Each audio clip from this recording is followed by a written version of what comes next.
पहिल्या भागामध्ये आपण दशांश अपूर्णांकाला पूर्ण अंकाने कसं गुणायचं ते पाहिलं. आता या भागामध्ये आपण दशांश अपूर्णांकाला दशांश अपूर्णांकाने कसं गुणायचं ते बघणार आहोत. पहिलं उदाहरण बघूया. 1.4 गुणिले 0.3. आता आपल्याला माहिती आहे की आपल्याला अजून दशांश अपूर्णांकांचा गुणाकार करता येत नाही, पण आपल्याला अंशछेद अपूर्णांकांचा गुणाकार करता येतो. म्हणून आपण हे दोन्ही दशांश अपूर्णांक अंशछेद रूपात लिहूया. म्हणजे ते असे दिसतील. 14/10 गुणिले 3/10. मग आपण गुणाकार कसं करतो? आपण अंशांचा गुणाकार करतो आणि छेदांचा गुणाकार करतो. अंशांचा गुणाकार येईल 14×42 आणि छेदांचा आला 10×10 100. म्हणजे उत्तर आलं 42/100. आता उलटा याचा दशांश अपूर्णांक करायचा असेल तर तो कसा होईल?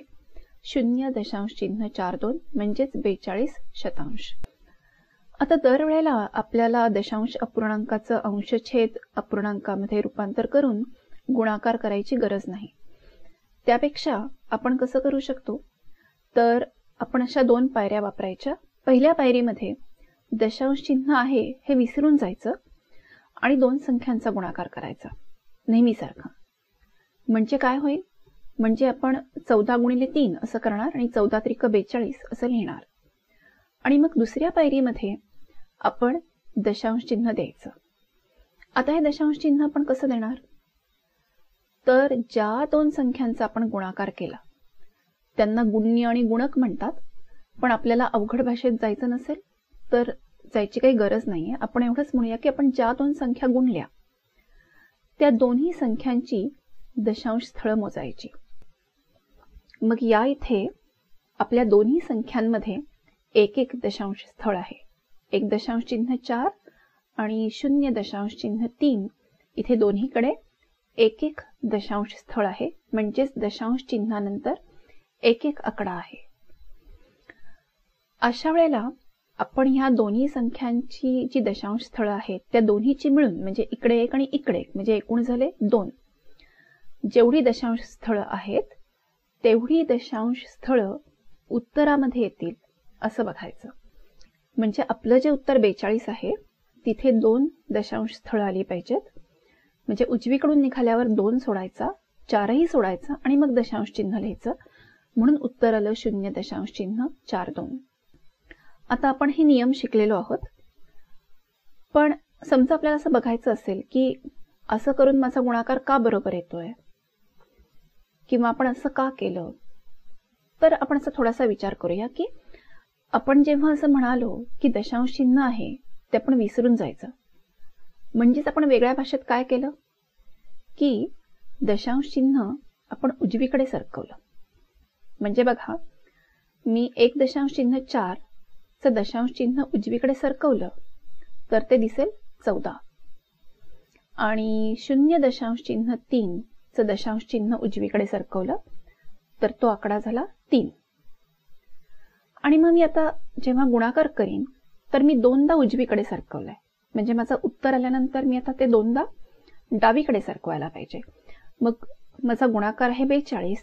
मग 42 हे उत्तर आल्यानंतर मी आता डावीकडे 2दा दशांश चिन्ह नेणार आणि म्हणजे माझं उत्तर आलं 0.42.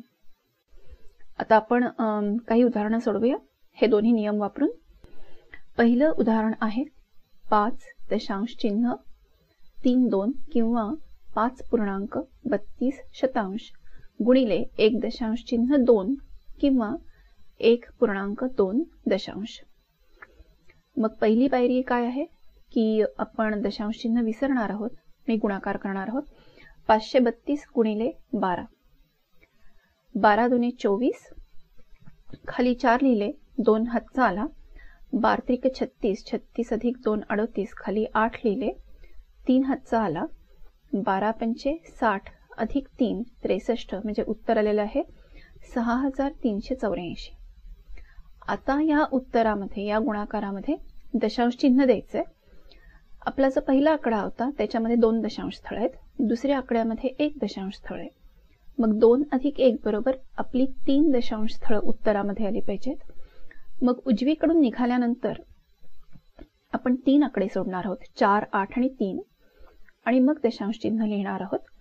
म्हणजेच आपलं उत्तर आलं 6.384 किंवा 6.384 सहस्त्रांश. पुढचं उदाहरण बघूया. 0.602 गुणिले 1.75. दशांश चिन्ह विसरूया आणि गुणाकार करूया. आता इथे आपण 175 ने गुणणार आहोत. मग सगळ्यात पहिल्यांदा आपण गुणूया 5 ने. 5 दुने 10, 0 लिहिले, 1 हातचा आला, 5 0 0 अधिक 1 बरोबर 1 आणि 5 सख 30. मग पुढच्या पायरीत आपण 7 ने गुणणार. 7 ने गुणण्याआधी 1 0 लिहिलेला आहे, कारण 7 हा दशमस्थानी आहे. 7 दुने 14, खाली 4 लिहिले, 1 हातचा आला, 7 0 0 आणि 1 म्हणजे 1 लिहिला, 6 7 42. आता एकाने गुणण्याआधी 2 शून्य लिहिलेले आहेत आणि 1 गुणिले 602 म्हणजे 602, म्हणजे आपण 602 तसेच्या तसे लिहिले. आणि आता बेरीज करूया. 0 अधिक 0 अधिक 0 0, 1 आणि 4 5, 1 आणि 2 3, 3 आणि 2 5, 6 आणि 4 10, म्हणजे आपला गुणाकार आलेला आहे 1,05,350. आता आपण ज्या दोन संख्या गुणल्या त्यातली पहिली संख्या पाहिली तर तिथे 3 दशांश स्थळं आहेत आणि दुसरी संख्या पाहिली तर 2 दशांश स्थळं आहेत. म्हणजे उत्तरामध्ये आपली यायला पाहिजेत 5 दशांश स्थळं. मग अगदी उजवीकडून निघायचंय आणि 5 आकडे सोडायचेत. 5 आकडे सोडून दशांश चिन्ह लिहायचं आहे. म्हणजे आपलं उत्तर येईल 1.053550.